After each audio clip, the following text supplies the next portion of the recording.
hearts and meddling kin. We talk it all, let healing begin. Hello, good evening. Welcome to Money's Chat Show. How are you all doing? Good morning, depending on where you are. Here in London is evening. My name is Monica. Today, we are continuing on episode 4 of Growing Apart. So absence is one of the fastest way to deteriorate a relationship, to mess it up, to end it. um we may all think absence is not such a big deal, but it is actually. A lot of the times absence in a relationship leads to irreconcilable differences, or some people would say irreparable differences. And in a marriage, that is a ground for divorce. So today I want us to look into different types of absence. There are particularly 3 different types of absence. I might mention 4, but particularly 3 different types of absence I want to discuss today. So first is the physical absence. Physical absence is where one person in the relationship is absent, is physically not there, whether is traveling for work, depending on how long the person is spending. When someone is away for like a month, come back for 2 3 days and zoom off again for another 2 weeks, and the cycle continues. It's not something that is just maybe it's going to happen for a year and then there will be a break where the couple is actually together, but it just kind of continues. A lot of women are in this kind of situation. I'm aware a lot of women in African women in Africa are in this kind of situation where their husband or their partner is always away because of work, because one of the reasons is because of the economic situation. So this kind of absence, the person is not there all the time, and traveling, could be traveling for different reasons, or not even there, you didn't necessarily travel anywhere, but the one person is just out all the time. I know of a family where they value Christmas, they value seasons like Christmas, Easter, those kind of things, and they usually just spend those kind of those few days at home together. Even if not everybody is involved in getting ready for Easter and Christmas, but at least everybody is around. And at some point, the man started hanging out with his friends, or having one reason or the other not to be home within those few days. This is just few days, and this is a true life story. And it got to a point, one Easter, he left in the morning. His friend came. He went off with his friend. His friend is always married, is also married, by the way. But then his friend, they went out, came back again. It wasn't up to 20 minutes. They went off again, and the friend went to his house, and this man followed the friend to his house, and he spent the day there. Went back to his home in the evening when the Easter day was more or less over. That woman, what I can tell you is that marriage eventually ended up in a divorce. And the grounds for divorce was irreconcilable differences. But that woman, something shifted in her on that day, and that the relationship never really got back to what it was, because it wasn't really the first time of that man just going out and just staying out in and out of time, even when there's no real reason. He's just out a lot of the time. But that day, it was significant for that woman. So it wasn't a situation of verbal quarrel or whatever like that, but that woman, something shifted in her, and the attitude changed, and things never went back to how it used to be.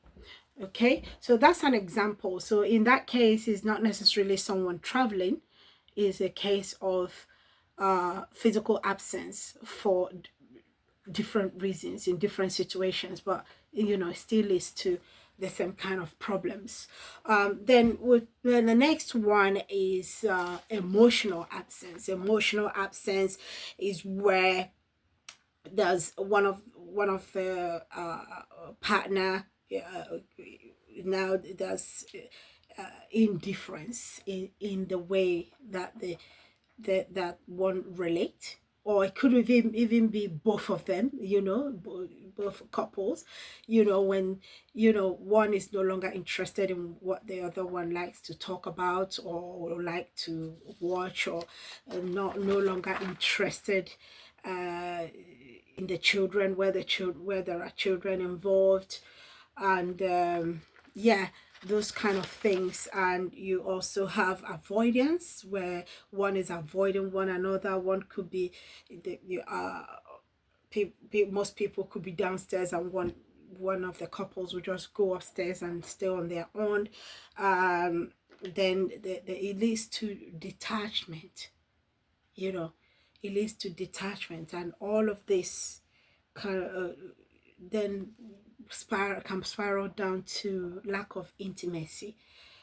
In fact, I wouldn't say spiral down. It causes lack of intimacy, and when I say lack of intimacy, it's not always. I'm so sorry, my face is so shiny, it's hot. When I say lack of intimacy, it's not just the bedroom dance. I mean lack of intimacy. There's no, that emotional closeness is no longer there. They don't share that closeness. They don't share, even the bedroom dance is very few times, or very little, or completely absent as well. These are the kind of issues that spring up from emotional absence. And the third type of absence is social absence. Social absence, where you have, everyone have their own social cycles. I mean, it's healthy for everyone to have their own social cycles, but you also need the social cycles that both of you share together. So you have times where maybe you go hang out with your own friends, or he goes hang out with his own friends, or they do their own thing and you are not there. That is healthy. But when that is the only kind of social cycle, both couple don't have shared social cycle, all of these are a type of absence. No shared activity, they don't even go out together to have a meal or to do something together outdoors at all. That is a type of social absence. Another type of absence, but I'm not going to go into explaining that today, is lack of shared ideas, lack of shared dreams. That's a type of absence, but I'm not going to go into that today. Now, all absence altogether makes people feel certain ways, like feeling abandoned, feeling isolated, um, feeling feeling unwanted. So all of this can also absence can also lead to infidelity. It can lead to infidelity and divorce or termination of that relationship. At the end, that relationship will just crash. So these are the things that kind of come together to form irreconcilable differences or irreparable differences.